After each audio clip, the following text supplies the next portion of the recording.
Much of Jerusalem's story lies in the struggle of residents to preserve their unique culture and their stubborn attachment to worshipping one God in the face of pressure from more powerful civilizations outside. You might say that this is even true today. These tensions played out in the daily lives of people in ancient Jerusalem, and sometimes, as we'll see, even in their death. This area just outside the old city walls is full of ancient tombs, like this one from around the 7th century BCE, the time of the first temple. It has a narrow entrance that was sealed with a stone plug and a burial bed inside. The tomb is carved into the bedrock on the slope of the Mount of Olives in the valley of Kidron. If you follow the rocky slope southward, farther down you'll see other ancient tombs, like windows carved into the rock. The ancient cemetery has been swallowed by more modern construction, the living taking over the space once set aside for the dead. Around the 19th century, houses began appearing, sometimes right on top of the graves. Sometimes the tombs themselves were used as sheds, storerooms, or stables. In typical cities of the ancient East, cemeteries were usually located west of the city toward the sunset.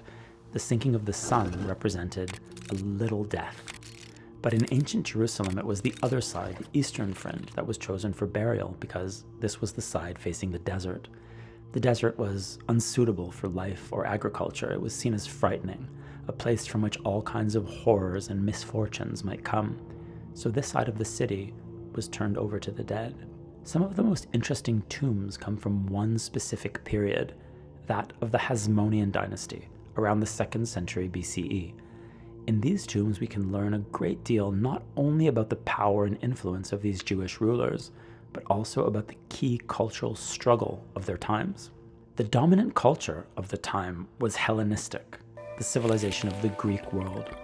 Jerusalem, too, was greatly influenced by Greek ideas and styles.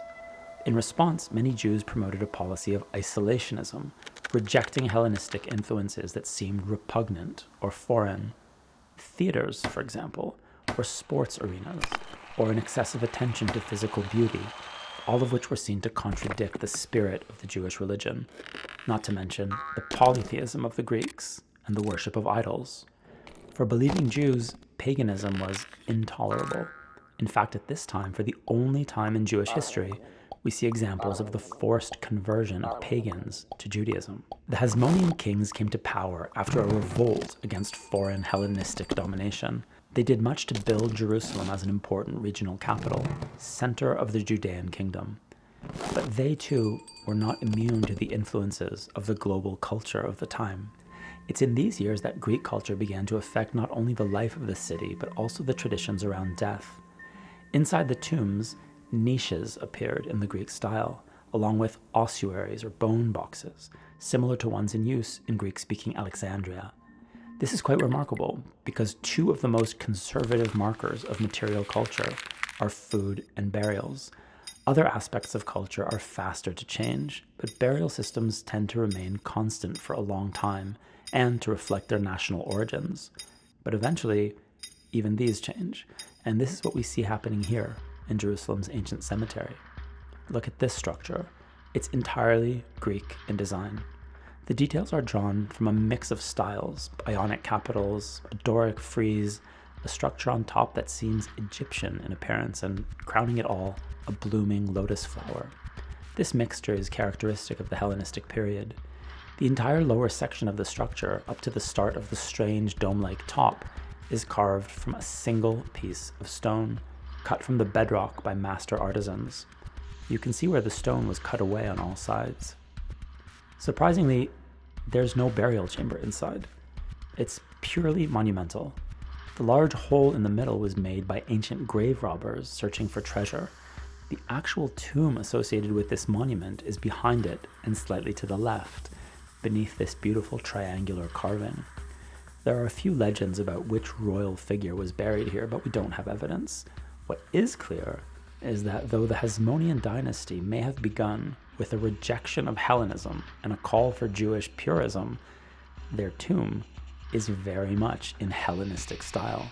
When we look for traces of Hasmonean Jerusalem, funerary monuments are important not because of a morbid fascination with death, but because almost nothing else remains. Because of a terrible earthquake in the year 31 BCE, the palaces of Hasmonean rulers and residential buildings in Jerusalem from this period haven't survived. What we have are tombs like this one and a few others, like a small pyramid known as Jason's tomb, which today can be found incongruously amid residential buildings in the quiet neighborhood of Rechavia.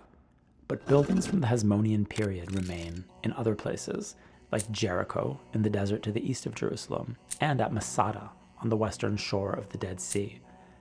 And what do we find there? The same struggle and the same cultural compromise that we see in the tombs. Despite their fierce battle against Hellenism, these Jewish rulers built their palaces in exactly the same style as ruling elites in other Hellenistic provinces of the East. The design of their buildings is entirely classical. It seems to have been simply impossible to live for many years under the powerful influence of Greek culture and to remain unaffected. First, the Hasmonean kings of Judea beat them, but then they joined them.